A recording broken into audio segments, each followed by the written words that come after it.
Okay, so here I have a photo of my good buddy Austin. Some of you may know him. So notice that this background, he uses this exact image for his YouTube thumbnails. He makes a lot of YouTube videos and he's constantly needing thumbnails for those videos. So what an easier way to get rid of a background than actually standing in front of a background that is one solid color, so you can just get rid of it very fast. And I'll show you how to do that. So unlock the layer, add a solid color behind it. Let's do like a dark gray this time. And just gonna click and drag, make sure you have the layer you want to erase selected. So what I'm gonna go ahead and do first is just crop this image, because you don't need all this extra stuff and it's gonna make deleting the background just a little easier, a little quicker. Okay, hit enter.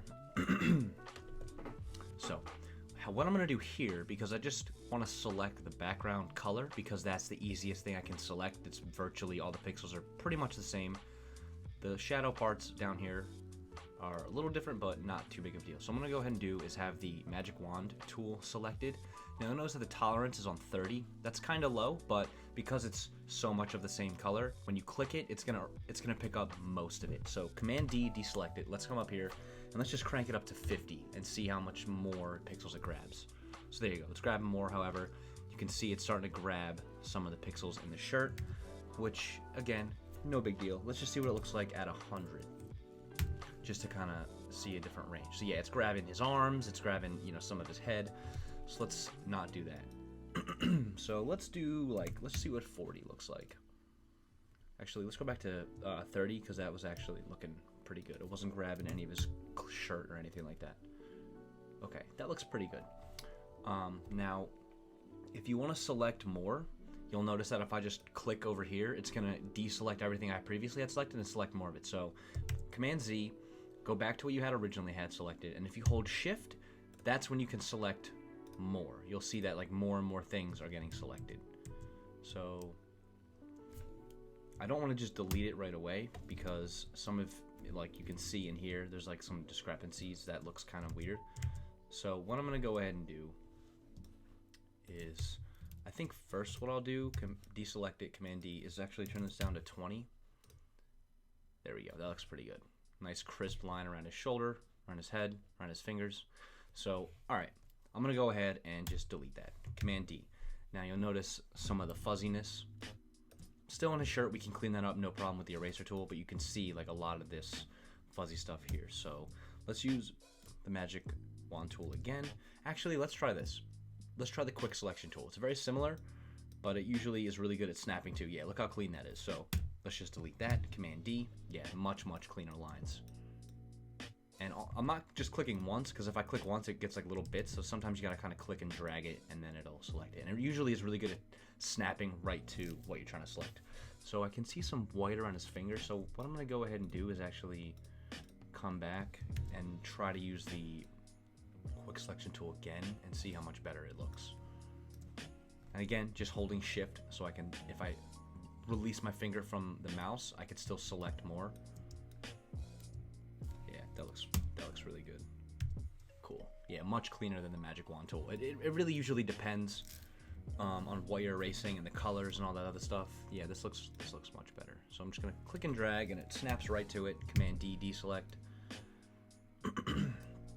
My primary go-to tool for getting rid of single color backgrounds is actually the quick selection tool, just because I like how it snaps too, and you can click and drag, and say I accidentally come in here and select this. If I just hold Option and click and drag, it deselects a bunch of stuff, so you can really get into the nitty-gritty. So okay, that looks pretty good. Now time to clean it up. So what do you use with that? Just click E, bring up that eraser tool, and just kind of start cleaning it up. I'm not gonna get super crazy about getting all the little white lines up against his finger, because it's a YouTube thumbnail. You gotta remember what you're using these for sometimes, because if you get, it's very easy to want to be a perfectionist. I know I fall into that a lot, but sometimes you gotta realize that it's not necessary all of the time to be perfectly perfect. Because look, you can see these lines in here. I'm not even gonna worry about it, because when we're done with it, it's gonna be a little 3-inch photo, and you're barely gonna be able to tell that's even there. You won't be able to tell it's there. So just focus on the stuff that's really obvious. So maybe I'll like clean up his beard, his neckline, start erasing some of his head, you know, get rid of his eyes if I want to. Just kidding. Sorry, Austin. Look at that smile. He's so handsome. And he did give me full permission to use this. So Austin, if you're watching, appreciate it.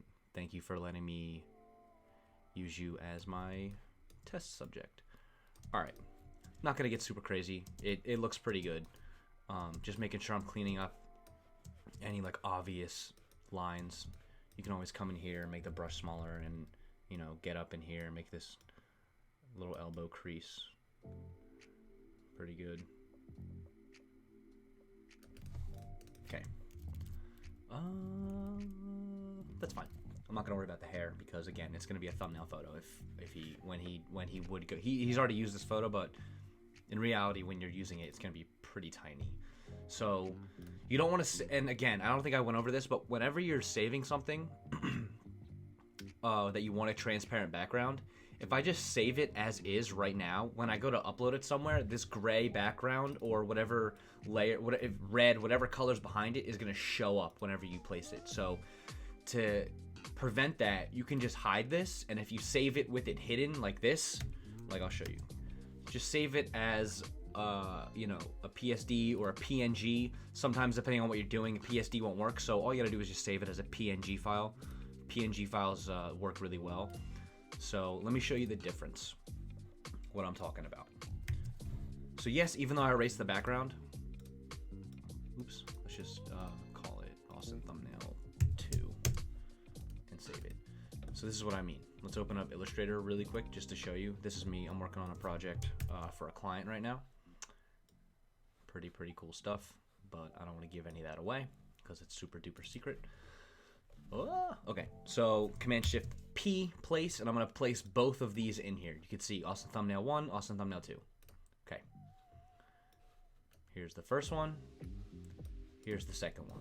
Now, you can see what I'm talking about. When you save it, you want to make sure that background color or whatever's behind it, if you don't want it, either delete it or hide it, because say I'm trying to make a thumbnail and I saved it wrong, this is the one you want. No background, so then you can kind of go back and put whatever you want behind it, right? With me? Cool. Great. Okay, so now that I have this background erased, here's just one of the things you could do, you know, some of the fun you can have with Photoshop. So I'm gonna go ahead and actually make this canvas a little bigger, a little wider. I'm gonna zoom out. I'm actually gonna place an image in here to be the background, because this is where Photoshop gets fun and where it gets interesting. So yes, we're about to do this. Okay. Let's drag this behind. I'm gonna go ahead and embed it just in case I need, or rasterize it rather, excuse me.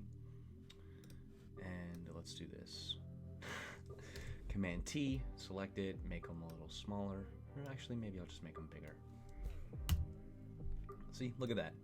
Now he's in France, and this could be his thumbnail, or he could put it on Instagram if he wants to flex, fake flex. So you can really get creative with Photoshop and the things you can do once you understand how to do certain things, i.e. erase a background. Now I could place Austin anywhere in the world.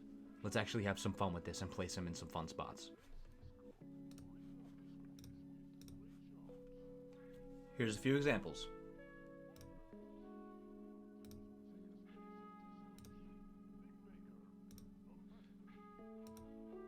See what I mean? You can literally place him anywhere and create anything you want. You can get really creative with it, because I know I've been showing you a lot of tactics like this is how I do it, this is what I would do, but you could really see you can get really creative and like silly with it and just have fun and create whatever you can think of. Again, it's just that creative problem solving. What do I want to do? What's the idea or vision I have, and how can I use the new skills and knowledge I have to create that? This took me a very short amount of time because I have the skills. All I had to do was just take the vision and execute. So you can really see how silly you can get. Hopefully Austin uses one of these as his, maybe a thumbnail one day, but there you have it. That's some of the fun, creative side of what you can do once you start to understand how to use Photoshop. And with that, let's move on to the next part.